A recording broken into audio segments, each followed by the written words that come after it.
Dios le bendiga a todos. En esta preciosa tarde estamos por comenzar nuestra transmisión con el hermano David Lizama. Dios le bendiga a todos. ¿Estamos alegres? Bendito sea el nombre del Señor. Qué bueno, hermanos, que estemos siempre, hermanos, con un corazón dispuesto para adorar y bendecir el nombre de nuestro Dios. Abra su Biblia, hermanos, en el libro de Romanos, capítulo 6.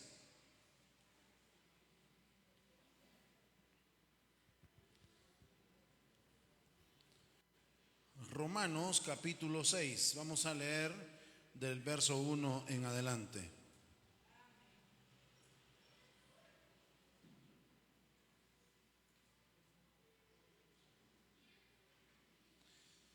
Cuando lo tenga, se pone sobre sus pies en reverencia a la palabra y me da un fuerte amén.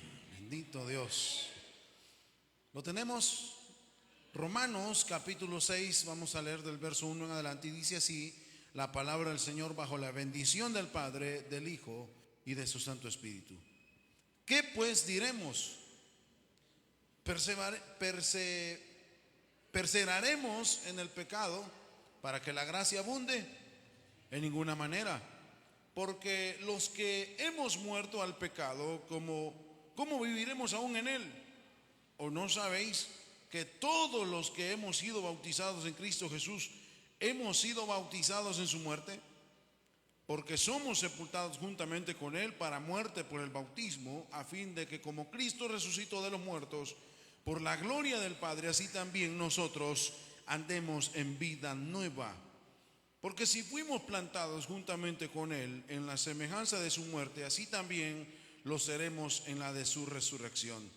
Sabiendo esto, que nuestro viejo hombre fue crucificado juntamente con él, para que el cuerpo del pecado sea destruido, a fin de que no sirvamos más al pecado. Buen Dios y Padre, gracias le damos. En esta hora, Señor, pedimos su bendición, Señor, para que sea su palabra, oh Dios de la gloria, trayendo aquel consejo que tanto necesitamos. Le pedimos que su Espíritu Santo redarguya, su Espíritu Santo obre de una manera sobrenatural, oh Dios, porque su palabra es poder y potencia, dijo el apóstol Pablo. Le pedimos, Padre, que sea usted, Señor, hablando a nuestro corazón, a nuestro entendimiento, a nuestros pensamientos, y que podamos, oh Dios de la gloria, recibir, oh Dios, el consejo en esta preciosa tarde. Por el nombre poderoso de Jesucristo lo pedimos. Amén, Señor. Y amén. Quiero, hermanos, comenzar diciendo de que el apóstol Pablo, cuando está escribiendo este capítulo 6, lo está haciendo de una forma aclarativa. Se está llevando a cabo, hermanos, desde el capítulo 3 hasta el capítulo 5, el apóstol Pablo está hablando. Si usted en su casa lo lee detenidamente, el apóstol Pablo está hablando de la justificación a través de la muerte y resurrección de Jesucristo. Es decir, por ejemplo, si usted leemos los primeros versículos del capítulo 5, si tiene su Biblia a la mano, oiga lo que dice el verso 1: justificados pues por la fe, tenemos paz para con Dios por medio de nuestro Señor Jesucristo, por quien también tenemos entrada por la fe a esta gracia en la cual estamos firmes y nos gloriamos en la esperanza de la gloria de Dios. Y no solo esto, sino que también nos gloriamos en las tribulaciones, sabiendo que la tribulación produce paciencia. Oiga, hermanos, desde el capítulo 3 hasta el capítulo 5, el apóstol Pablo está hablando de la justificación a través de la sangre del Cordero de Dios. Está hablando, hermanos, de la libertad que obtenemos cuando nosotros decidimos convertirnos en cristianos, en hijos de Dios, en seguidores de Jesucristo. Allí es donde el apóstol Pablo, hermanos, comienza a hablar de la justificación. Pero ahora bien, se topa con un primer problema, y es que la justificación muchas veces, hermanos, la forma en que lo plantea el apóstol Pablo, lo plantea de la libertad espiritual. en un primer plano, lo lleva en un plano espiritual. Y ahí es donde muchas personas se confundieron en un primer momento. Se confundieron, no entendieron lo que el apóstol Pablo estaba tratando de decir. Por eso en el capítulo 6, Pablo pasa a demostrar, oiga hermanos, en el capítulo 6, en el capítulo que hemos leído, Pablo pasa a demostrar la doctrina de la justificación según la cual Dios declara justo al pecador creyente. Y lo que estamos hablando desde el capítulo 3 al 5. Y luego, hermanos, en el capítulo 6, en los versículos que hemos leído, pasa a demostrar las demostraciones prácticas de la salvación para los que han sido justificados. O sea, el primer paso, hermanos, o el primer plano que el apóstol explica es que hemos sido justificados por la fe, la justificación. Pero luego después, en el capítulo 6, comienza, hermanos, una aclaración y comienza una discusión específica sobre la doctrina de la santificación. Sobre la doctrina de la santificación. En el capítulo 6, de los versos que hemos leído, el apóstol Pablo empieza a hacer declaraciones sobre que la justificación es un tema, hermanos, que tiene que ver con el esfuerzo espiritual de Dios hacia nosotros. Pero en el capítulo 6 está diciendo, el que ha sido justificado por Dios tiene el compromiso de vivir en santidad. Tiene, hermanos, el compromiso de vivir en santidad. Habla de la doctrina de la justificación y luego dice que se tiene que vivir en una vida de santificación continua, que consiste en la manera como Dios produce la justicia verdadera en el creyente. El apóstol comienza su lección sobre la santificación con el argumento de que a pesar de su pecado, a pesar del pasado, todos, hermanos, todos los que hemos sido justificados por Dios, tendríamos que experimentar santidad en nuestra vida diaria. Tendríamos que experimentar, hermanos, una transformación, no solo, hermanos, de la práctica en cuanto a lo que hacíamos, decíamos o vivíamos, sino, hermanos, que comienza una actitud, hermanos, de sujeción a la palabra y la palabra misma. Y es lo que el apóstol está tratando de señalar, que debemos vivir en santidad. Y hace una, hermanos, advertencia. Váyanse conmigo al libro de Judas, capítulo 1, verso 4. Quiero que veamos este panorama, hermanos, para que entendamos lo que el apóstol Pablo estaba tratando de decir.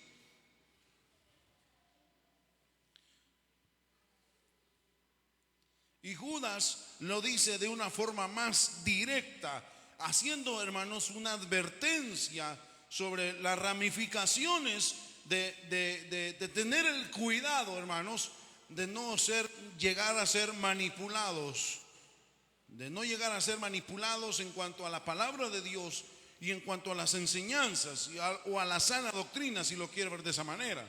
Judas capítulo 1 verso 4, oiga lo que dice: porque algunos hombres han entrado encubiertamente, los que desde antes habían sido destinados para esta condenación, hombres impíos que convierten en libertinaje la gracia de nuestro Dios. Oiga lo que dice: y niegan a Dios, el único soberano, y a nuestro Señor Jesucristo. Lo que quiero, hermanos, señalar en esta tarde es que de repente usted se va a topar con personas que actúan de esa manera, así como que si esto del evangelio no es para tanto, si esto de ser cristiano, hay unos que son demasiado, algunas personas usan la palabra ortodoxos, o otros usan la palabra extremistas. Perdón, santulones, es cierto. No, es que ellos son demasiado, o se la llevan demasiado de santulones. Y empiezan a explicar, hermanos, los capítulos que ella mencionaba, cuando el apóstol Pablo está hablando de la justificación, no está hablando de tener la libertad de querer o hacer lo que simplemente le da la gana. Porque hay personas que de repente dicen, si Cristo ya murió por nosotros y si ya quitó el pecado del mundo, entonces no hay problema, podemos vivir como queremos, podemos, porque ya somos libres del pecado. Pero ven, hermanos, el pecado como algo que ya fue quitado de la faz de la tierra. Y no solo eso, eso mismo lo lleva, porque una cosa lleva a la otra, y de repente eso los lleva también a decir de que si usted ya aceptó, ya es salvo. Y ya no hay pecado en usted y no hay peligro de condenación, porque ya es salvo. Eso, hermanos, es usar el término justificación en una, ¿cómo decir la palabra? Lo tenía en la mente. Es usar, hermanos, la palabra justificación en un término terrenal o en un término en el cual, como decimos nosotros, ¿verdad?, la usamos a nuestra conveniencia. Pero el apóstol Pablo, hermanos, es claro y categórico en decir que la justificación de la que habla del capítulo 3 al 5 se está refiriendo a un término espiritual y a un acto y a un trabajo o a una elaboración que fue de parte de Dios y su Hijo Jesucristo hacia nosotros. O sea, nosotros no tuvimos que hacer absolutamente nada para ser justificados ante Dios, sino que lo somos a través de la fe por medio del sacrificio de Jesucristo. Es ahí, hermanos, donde muchas personas generan este tipo de situaciones. Y viene el apóstol Pedro y confirma lo que estamos hablando. Segunda de Pedro, el capítulo 2, verso 19. Oiga lo que dice: les prometen libertad y son ellos mismos esclavos de corrupción. Oiga lo que está diciendo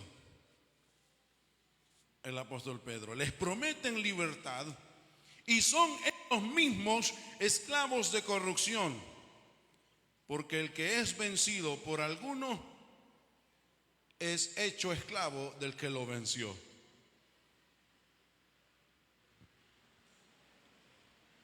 Es importante, hermanos,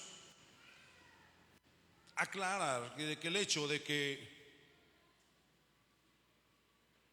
de repente hay personas que han escudriñado las escrituras, las han leído, conocen su contenido, pero no han experimentado verdadera libertad en Cristo Jesús.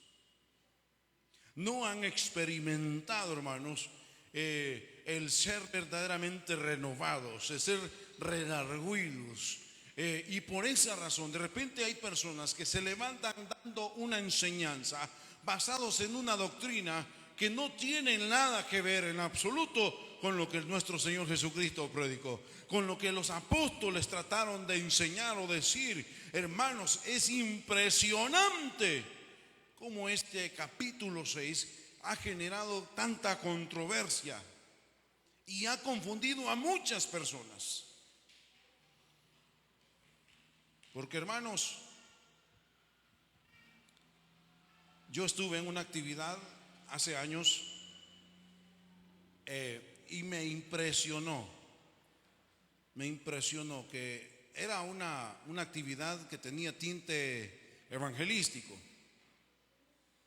Y hasta donde me di cuenta era una iglesia bastante joven, el pastor era mucho menor que yo, pero yo fui y puse el sonido en aquel lugar, en una cancha. Y cuando le pregunto a uno de los hermanos que estaban organizando, bueno, yo hoy escuché que esta es una actividad evangelística, y ¿dónde están el equipo de evangelismo, la gente que va a salir a evangelizar? Porque yo en la cancha donde había instalado todo, habían muchachos que andaban en patineta, que andaban en bicicleta haciendo piruetas, todos enchorados. Y me sorprendo cuando me dice el hermano: el equipo de evangelismo son ellos. Hasta ahí, hermanos, no había ningún problema, está bien. Si es algún tipo de estrategia para atraer a los jóvenes, yo respeto eso. Está bien, no hay problema.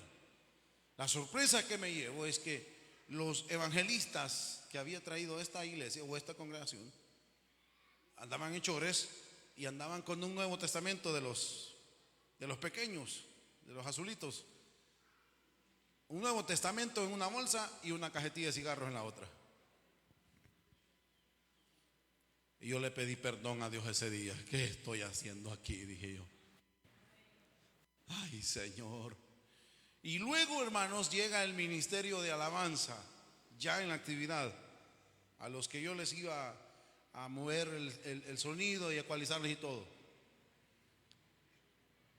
Y no puedo quizás describirles cómo iban vestidos. Lo que puedo decirles es que tocaban un rock, de aquel rock que no se entiende nada lo que dicen. Y para que se haga una idea, el que cantaba le hacía así como cuando uno está vomitando.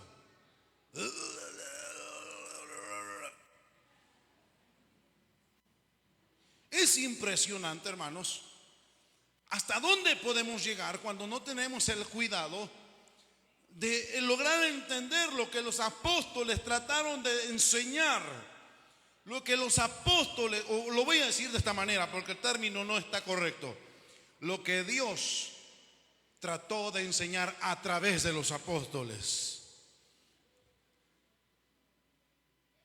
Lo que el Espíritu Santo le dictó a estos hombres tenía una intención referida a la nueva vida en Cristo Jesús.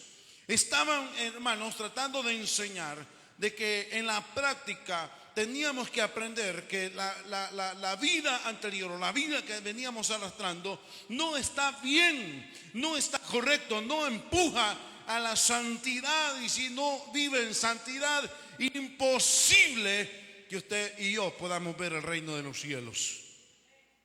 Porque cuando la palabra de Dios dice que al reino de los cielos no entra carne ni sangre, no solo se está refiriendo al cuerpo físico solamente, sino que, hermanos, se está refiriendo al carácter pecaminoso al que nosotros estamos acostumbrados.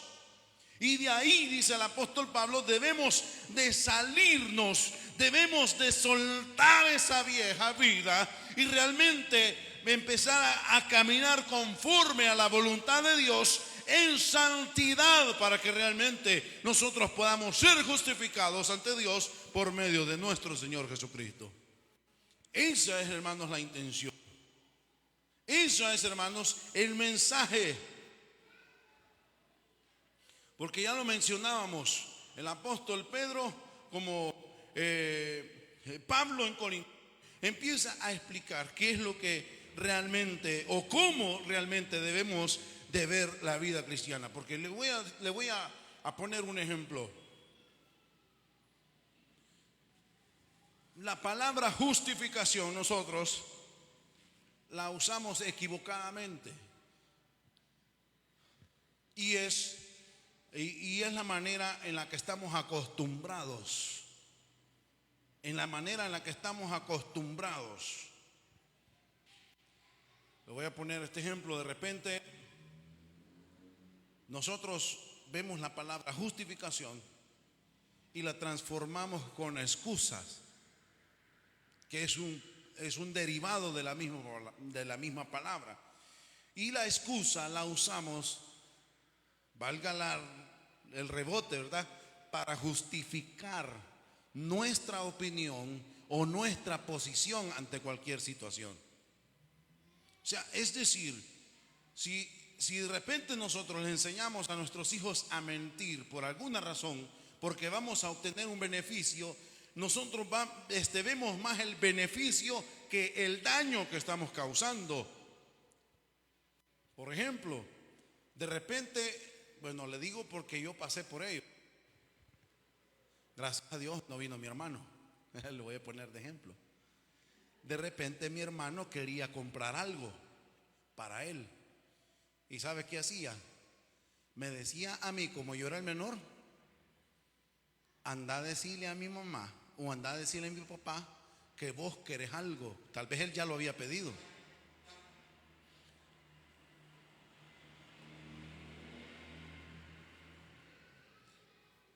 Entonces, mi hermano en esa ocasión me estaba en la práctica enseñando a mentir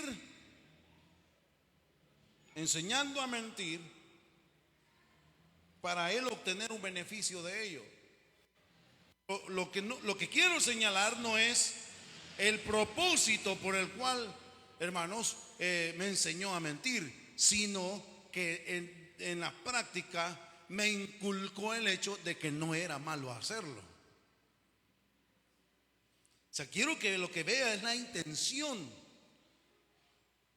Porque, hermanos, a veces nosotros, porque lo van a regañar o porque le van a decir algo, se nos hace más fácil mentir por ver el resultado de esa mentira, el beneficio que se obtiene. Pero inconscientemente nosotros atribuimos que cuando recibimos el beneficio de la mentira, consideramos inconscientemente que es bueno hacerlo. Y ahí es donde el apóstol Pablo pone un stop y dice: ¿qué pues diremos? Oiga lo que dice el apóstol Pablo en el capítulo que leímos al inicio. ¿Perseveraremos en el pecado para que la gracia abunde? Oiga la pregunta, el cuestionamiento que el apóstol hace. ¿Será que tenemos que perseverar en el pecado para que la gracia de Dios sobreabunde? Y pone el stop, es un stop. Aquí se muere esto, aquí se detiene. En ninguna manera, dice. No funciona así. No es como ustedes lo interpretaron. Yo les estaba enseñando otra cosa. En ninguna manera, dice el verso 2. Porque los que hemos muerto al pecado,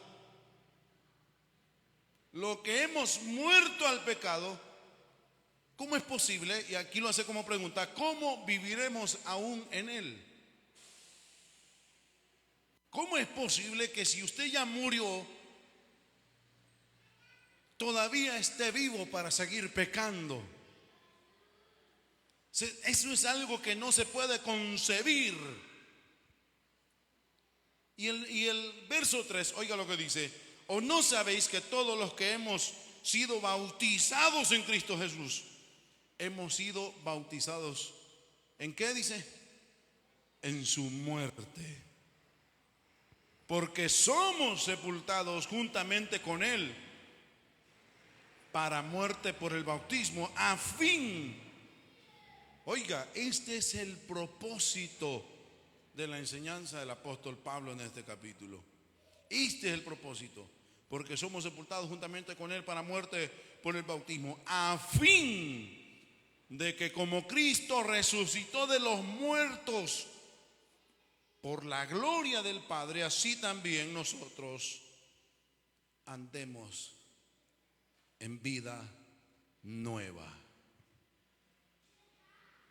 Nosotros andemos en vida nueva. Oiga, hermanos, o sea, de que del instante que nosotros aceptamos a Cristo, no solo hemos sido justificados a través de él y limpios de pecado, sino que aceptamos también el reto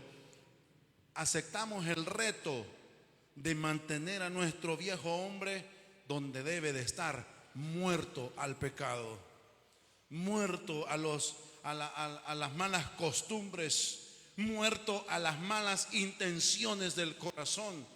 Porque ya lo he dicho más de una vez, amados hermanos, ya lo he dicho más de una vez. Cuando Jesucristo les está dando la enseñanza de la humildad, en muchas ocasiones lo hizo, pero en esta ocasión les está diciendo: si a ustedes le dan en una mejilla, ¿qué deben de hacer? Pongan la otra. Pero la enseñanza no solo está refiriendo a una sujeción física, porque, hermanos, allí es donde hay estancamiento espiritual muchas veces. Porque estamos, hermanos, Oiga lo que voy a decir, quiero que me preste atención. Estamos dispuestos a humillarnos de una manera física, a frenar nuestra lengua cuando tenemos que hacerlo, a frenar nuestras intenciones de golpear a alguien cuando nos han golpeado, pero no estamos dispuestos a sujetar aún la mente y el corazón, porque a veces estamos dispuestos a recibir la cachetada, pero en el corazón, hermano, esto no se va a quedar así. Y algunos en la mente, hasta en el instante, están imaginándose qué es lo que van a hacer o qué es lo que va a pasar. Lo que quiero decir, hermanos, que ahí es donde estamos, realmente ahí es donde muchas veces tenemos tropiezo, porque aún nuestro corazón tiene intenciones que no son, hermanos de Dios, no son, hermanos, intenciones buenas. Y frenamos esas intenciones. Frenamos las intenciones, pero no nos permitimos que Dios cambie nuestro corazón, que tengamos una perspectiva diferente acerca de la vida cristiana, que tengamos una perspectiva diferente en cuanto a lo que realmente Jesús quiso dar a entender o quiso enseñar. El problema, hermanos, muchas veces no es que usted se frene en decir algo, sino que en su mente lo diga, sino que en su corazón, hermanos, lo esté pensando, lo esté considerando. Y por eso el apóstol Pablo dice: hemos sido nosotros muertos en el bautismo, hemos sido muertos en Cristo, pero con la intención, con el fin de ser resucitados, así como Cristo fue resucitado. Amén. Cristo, dice, resucitó de los muertos por la gloria del Padre. Así también nosotros andemos en vida nueva. O sea, hermanos, no sé si me entendió, pero lo que quiero decir es que Cristo ya pagó el precio por nuestros pecados. Amén. Él ya hizo el trabajo, Él hizo su labor de darnos la oportunidad de ser salvos. Pero el apóstol Pablo dice: es nuestra responsabilidad el andar en la vida nueva que Él nos ha dado la oportunidad de vivir. Es nuestra responsabilidad el hacerlo. Un ejemplo bien práctico y muy seguido me ocurre. De repente está una persona alcoholizada, un bolito como nosotros decimos. Y casi siempre me dice: pastor, ore por mí para que se me quite el deseo de tomar. Y yo le digo: puedo orar por ti, pero las ganas de tomar no se te van a quitar, le digo.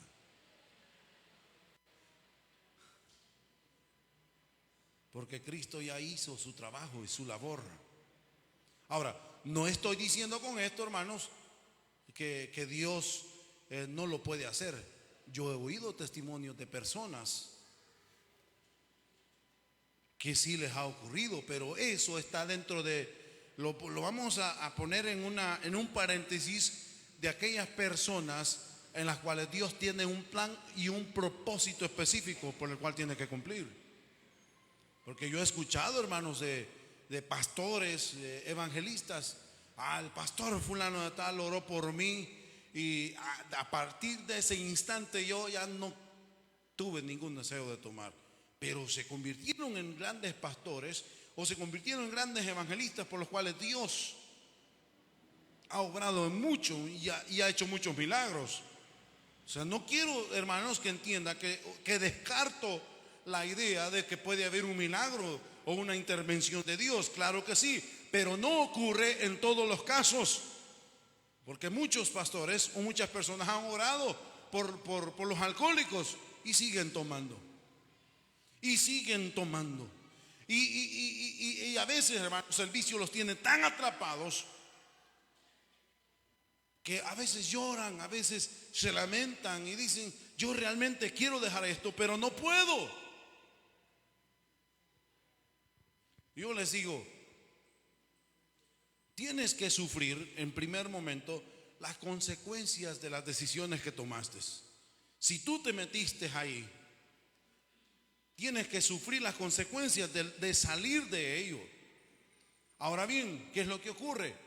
Cuando realmente tienes la intención de dejarlo, cuando de verdad Dios ve en tu corazón la intención de dejar aquello que te está afectando, es ahí donde viene la intervención de Dios. Dios te acompaña en todo el proceso. Dios te fortalece en medio de la tribulación y aquella situación, y puedes salir adelante con la ayuda de Dios. Puedes lograrlo, puedes hacerlo, porque Dios estará contigo. Dios te va a apoyar todo y cuando las decisiones que tomes sean las correctas, sean, hermanos, con intenciones genuinas, sean, hermanos, con pensamientos correctos. Dios te va a apoyar, Dios te va a respaldar, Dios estará contigo. Pero tienes que levantarte y comenzar a actuar en la fe genuina. Y eso es lo que el apóstol Pablo está refiriéndose. Vea lo que dice 1 Corintios capítulo 6, verso 9.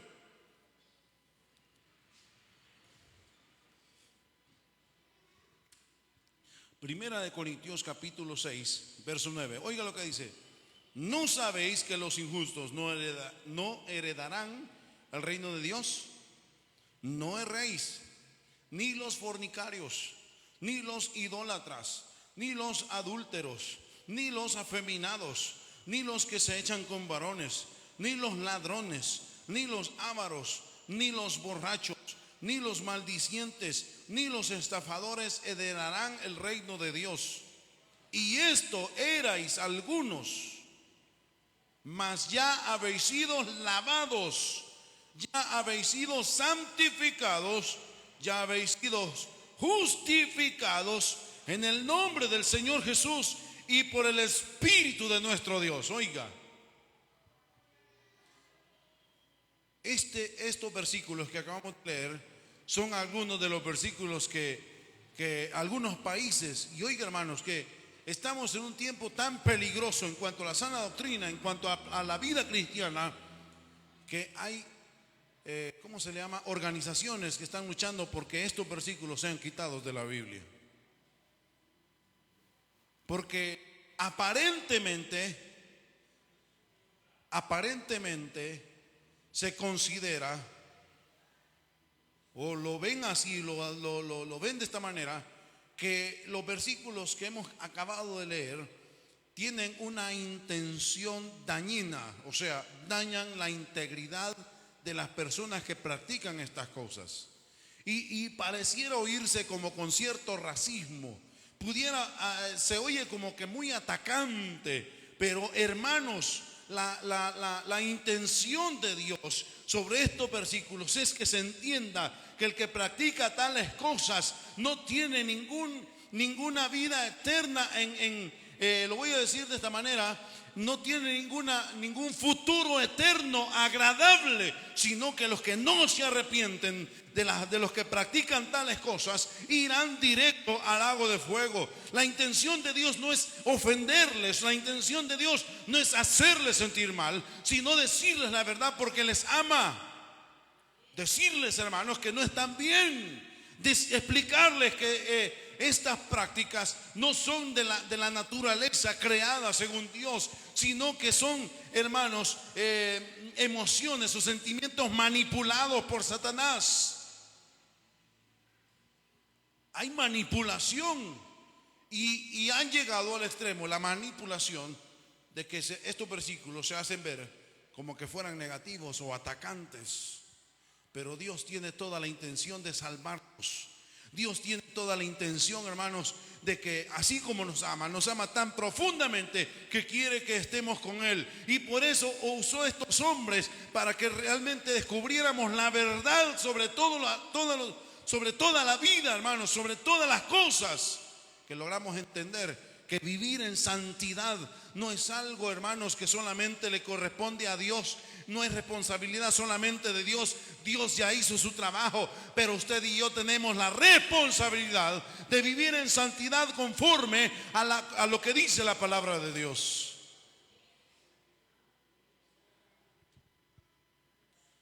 Primera de Pedro capítulo 2 verso 15 dice lo siguiente: porque esta es la voluntad de Dios, que haciendo bien hagáis callar la ignorancia de los hombres insensatos.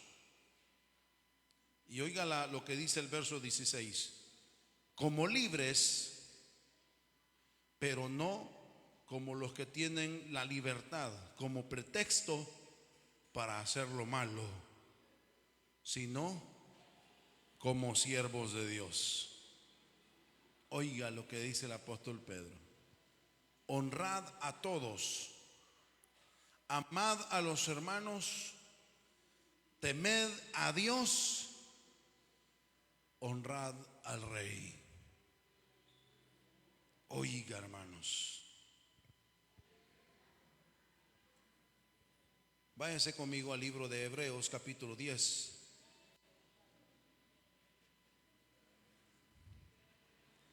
Hebreos capítulo 10,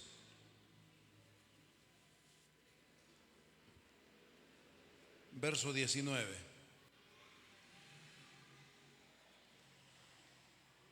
Ojalá no se le haya ido el gozo. Bendito Dios. Hebreos capítulo 10, verso 19. Oiga lo que dice: así que, hermanos, teniendo libertad para entrar en el lugar santísimo por la sangre de Jesucristo, por el camino nuevo y vivo que Él nos abrió a través del velo, esto es de su carne, y teniendo un gran sacerdote sobre la casa de Dios, acerquémonos con corazón sincero. Diga conmigo: corazón sincero, en plena certidumbre de fe, purificados los corazones de mala conciencia y lavados los cuerpos con agua pura. Mantengamos firme, sin fluctuar, la profesión de nuestra esperanza, porque fiel es el que la prometió. Fiel es el que prometió. Oiga, amados hermanos, ¿de quién es la responsabilidad de vivir en santidad? Es mía, diga conmigo, es mía. La responsabilidad es mía. Y ciertamente cuando asumimos la responsabilidad como es, Dios se va a glorificar sobre su vida. Dios se va a manifestar poderosamente. Dios le va a abrir puertas. Dios va a bendecir su vida, su familia, sus hijos. Dios va a bendecirlo. Bendito sea Dios. Porque, amados hermanos, quiero decirles que todo esto que he estado explicando es para que entienda que cuando la palabra de Dios dice que por los frutos los conoceréis, se está refiriendo no solo a los resultados de la palabra de Dios en nuestra vida, sino que también, si usted vive en santidad con las intenciones genuinas, Dios se va a encargar de que los demás puedan ver el fruto de su relación con Dios. Del fruto, hermanos. Y el fruto no solo se revela en lo espiritual, sino que también Dios en lo material. ¿Sabe por qué le digo esto? ¿Sabe por qué le digo esto? Porque muchas veces, de repente, he visto personas que son, hermanos, son fieles en su congregación. Son personas muy humildes aparentemente, pero de repente están pasando situaciones tan adversas, situaciones tan complicadas, y a veces uno se pregunta, ¿realmente qué es lo que está pasando? ¿Por qué Dios no interviene en esta familia? ¿Por qué Dios no hace, hermanos, relucir los frutos que ellos dicen tener? Que ellos, hermanos, han demostrado. Porque es impresionante cómo de repente podemos ver personas que son muy buenas cristianas, muy buenos cristianos, excelentes personas. Pero, hermanos, quiero decirles que la palabra de Dios aclara y dice que Dios no puede ser burlado. Dios no puede ser engañado. Dios, es imposible que logremos engañar a Dios, y los hemos conformado muchas veces con querer engañar a los hombres. Sino que, para ponerles un ejemplo, tenemos el caso de Ananías y Zafira. Ellos hacen una promesa al apóstol Pedro y le dicen que van a vender el terreno y que van a llevar el diezmo de aquello. Pero luego, cuando tienen el dinero en la mano, fíjense qué tremendo. Dios no se molesta tanto con la intención de querer engañar al apóstol, sino lo que el apóstol les dice: ¿por qué han tratado de engañar al Espíritu Santo de Dios? ¿Por qué se han permitido tener malas intenciones en el corazón? ¿Sabe por qué? ¿Y por qué eso a veces no nos preocupa? Porque media vez sus malas intenciones no sean descubiertas, no hay ningún problema. Cuando media vez no salga a luz, no surge ninguna complicación. Quiero contarles rapidito, porque ya se me fue el tiempo. Hace años fuimos a tocar con el Ministerio de Alabanza aquí por el lado de Occidente, y llegamos a la iglesia y había un miembro de la congregación, una persona, un hombre muy amable, nos atendió súper bien, nos llevó a su casa y comimos, y todo iba bien.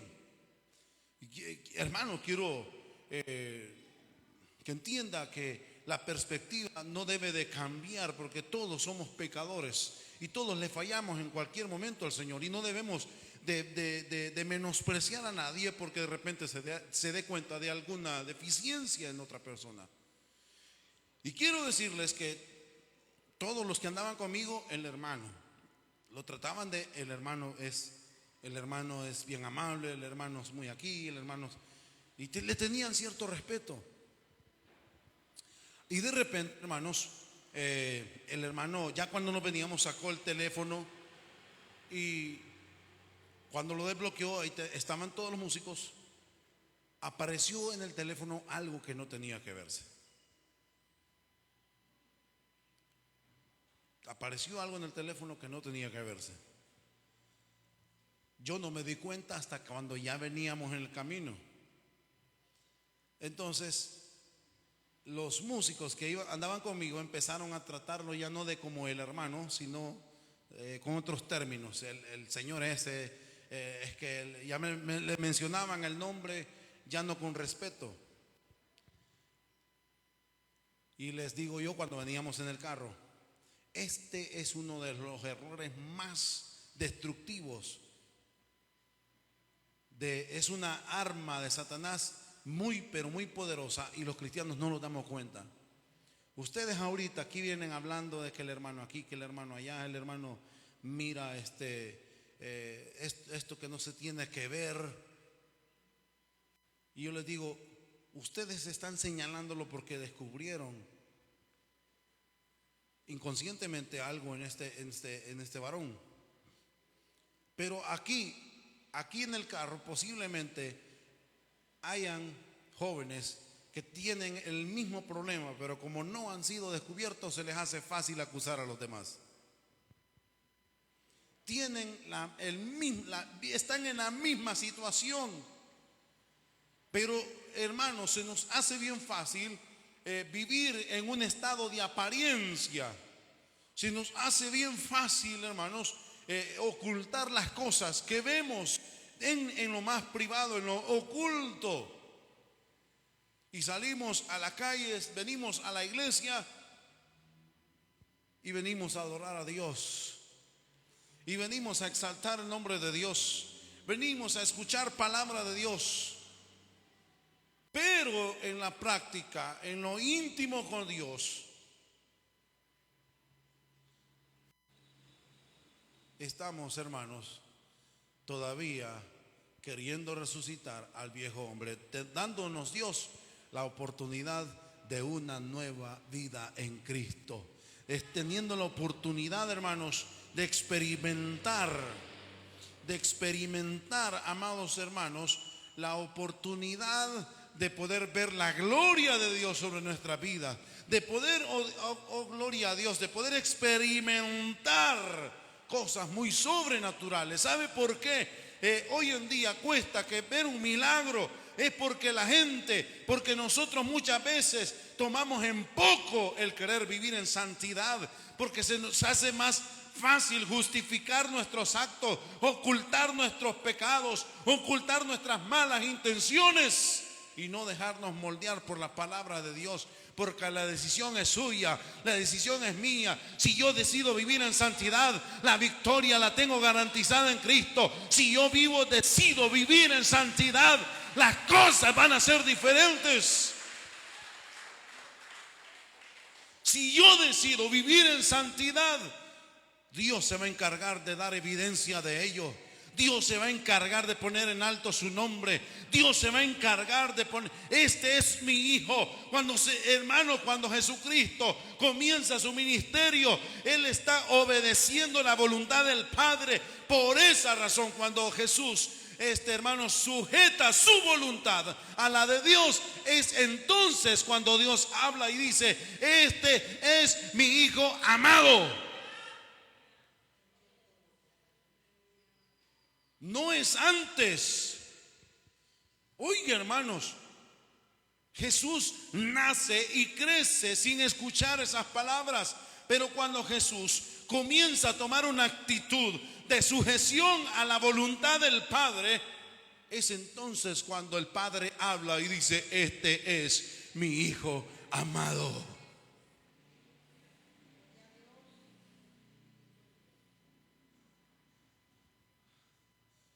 Yo no sé usted, pero a mí me encantaría lograr escuchar la voz del Padre que diga: venid bendito de mi Padre. Oh, en lo poco me fuiste fiel, pero le fui fiel. Hermanos, ser fiel no solamente es que estar en la congregación. Ser fiel es tratar de vivir en santidad, negándonos a nosotros mismos y sujetando nuestra voluntad a la voluntad del Padre. No fue antes, sino después, cuando Jesús sujeta su voluntad, el Padre dice: este es mi hijo amado. No es antes. Entonces el apóstol Pablo, y termino, hermanos, comenzamos en Romanos capítulo 6. Vea lo que dice el verso 7. Porque el que ha muerto ha sido justificado del pecado. Y si morimos con Cristo, creemos que también viviremos con Él. Aleluya. Sabiendo que Cristo, habiendo resucitado de los muertos, ya no muere. La muerte no se enseñoreará más de Él. Porque en cuanto murió, al pecado murió una vez por todas. Mas en cuanto vive, para Dios vive. Gloria a Dios. Bendito sea el nombre del Señor. Así también vosotros, oiga, hermanos, consideraos muertos al pecado, pero vivos para Dios en Cristo Jesús, Señor nuestro. No reine pues el pecado en vuestro cuerpo mortal, de modo que lo obedezcáis en sus concupiscencias, ni tampoco presentéis vuestros miembros al pecado como instrumentos de iniquidad, sino presentaos vosotros mismos a Dios como vivos de entre los muertos, y vuestros miembros a Dios como instrumentos de justicia. Porque el pecado no se enseñoreará de vosotros, pues ya no estáis bajo la ley, sino bajo la gracia. Dios tiene, hermanos, intenciones muy buenas para cada uno de nosotros. Si no lo entendemos, no vamos a saber apreciar todo el sacrificio que hubo de por medio, y la gracia va a ser menospreciada, y la libertad que tenemos del pecado para vivir para la gloria de Dios la vamos a usar para justificar nuestros malos pensamientos, nuestras malas justificaciones, y la libertad va a ser mal interpretada. Vivamos para Dios, glorifiquemos a Dios, y ciertamente usted verá la gloria de Dios sobre su vida descender de una manera muy sobrenatural. Que Dios les bendiga, amados hermanos. Bendito sea el nombre del Señor.